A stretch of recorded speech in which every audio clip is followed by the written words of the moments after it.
नमस्ते। तो आज हम बात करेंगे अनोखी हिंदी हॉरर कहानियों की, जो यकीन मानिए सिर्फ डराती नहीं है बल्कि हमें सोचने पर भी मजबूर कर देती हैं। और सबसे खास बात, इनमें से कुछ कहानियों का कनेक्शन हमारे नेशनल हॉलिडेज से है। चलिए तो इस पूरी बातचीत की शुरुआत इसी एक सोच से करते हैं। हर भूतिया कहानी डरावनी नहीं होती और हर भूत बुरा नहीं होता। असल में यही एक लाइन आज की हमारी पूरी चर्चा का सार है। तो सबसे पहले बात करते हैं उन आत्माओं की जो मौत के बाद भी अपनी ड्यूटी नहीं छोड़ती। जी हाँ, ये वो आत्माएं हैं जो हमारी हिफाजत करती हैं। और इसकी शुरुआत होती है फौज के एक जवान की एक बहुत ही हैरान कर देने वाली कहानी से। तो कहानी शुरू होती है कुछ ऐसे। एक नया सैनिक है, रमेश कुमार, जो सिक्किम के लिए ट्रेन पकड़ता है। अब ट्रेन में वो एक बड़ी अजीब सी चीज देखता है। बाकी के सारे फौजी एक बिल्कुल खाली सीट को बड़े अदब से सलाम कर रहे हैं। पता चलता है कि वो खाली सीट बाबा हरभजन सिंह की है। ये भारतीय सेना के एक ऐसे सिपाही थे जो 1968 में ड्यूटी पर ही शहीद हो गए थे। लेकिन कमाल की बात यह है कि आज भी माना जाता है कि उनकी आत्मा भारत चीन बॉर्डर की हिफाजत कर रही है। अच्छा, उनकी कहानी भी बड़ी दिलचस्प है। 1966 में उन्होंने आर्मी ज्वाइन की और ठीक 2 साल बाद 1968 में एक ग्लेशियर में डूबने से उनकी मौत हो गई। जब उनकी बॉडी नहीं मिली तो वो खुद अपने एक दोस्त के सपने में आए और बताया कि उनकी बॉडी कहाँ मिलेगी। बस उसी दिन से उन्हें एक एक्टिव कैप्टन माना जाता है, जो आज भी अपनी ड्यूटी पर तैनात हैं। वो पता है, उनके आज भी वहां होने के जो सबूत मिलते हैं वो तो सच में हैरान कर देने वाले हैं।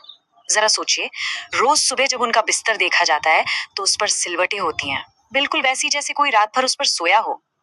उनके जो बूट्स रात में एकदम चमका कर रखे जाते हैं, सुबह उन पर कीचड़ लगा मिलता है। कहा तो ये भी जाता है कि वो आज भी अपने साथी सैनिकों के सपनों में आकर उन्हें दुश्मन के प्लान के बारे में बताते हैं। और हाँ, अगर कोई ड्यूटी पर झपकी ले ले तो कहते हैं थप्पड़ भी पड़ता है उन्हें जगाने के लिए। और सबसे कमाल की बात तो सुनिए, उन्हें आज भी बकायदा सैलरी मिलती है और साल में 2 महीने की छुट्टी भी। लेकिन तब क्या होता है जब कोई आत्मा हिफाजत करने के लिए नहीं होती? चलिए अब इस देशभक्त आत्मा की कहानी से थोड़ा हटकर कुछ ऐसी कहानियों की तरफ बढ़ते हैं जो सच में रोंगटे खड़े कर देने वाली हैं। तो इस हिस्से में हम बात करेंगे बदला लेने वाली या फिर भटकी हुई रूहों की। ये वो कहानियां हैं जिनमें श्राप है, डर है और भूतां तजुर्बे हैं। पहली कहानी है एक शापित फार्म हाउस की। आकाश और आकांक्षा नाम का एक कपल अपने नए घर में शिफ्ट होता है और उन्हें वहां एक खुफिया तहखाना मिलता है। वहां आकांक्षा को द गॉली कॉन्स्टिट्यूशन नाम की एक शापित किताब मिलती है और जैसे ही वो उसे खोलती है, किताब से निकले काले साए उस पर कब्जा कर लेते हैं। उन सायों के वश में आकर वो अपने पति आकाश का खून कर देती है और आखिर में उसका खुद का शरीर धीरे धीरे उसी किताब के अंदर समा जाता है। अच्छा, अगली कहानी एक स्टूडेंट की है जिसे हर जगह, मतलब स्कूल में, सड़क पर, एक बैंगनी गाउन पहने खौफनाक औरत दिखती है। शुरू में तो उसे लगा कि ये कोई बुरी आत्मा है जो उसे तंग कर रही है, पर असलियत असलियत कुछ और ही थी। वो दरअसल 30 साल पहले मर चुकी एक स्कूल हेल्पर की आत्मा थी, जो एक शापित पायल से बंधी हुई थी। और ये वही पायल थी जो स्टूडेंट को किसी ने तोहफे में दी थी। जैसे ही उस पायल का बैंगनी तावीज टूटा, वो आत्मा हमेशा के लिए आजाद हो गई। और अब एक ऐसी कहानी जो शायद इन सब में सबसे अजीब और परेशान करने वाली है।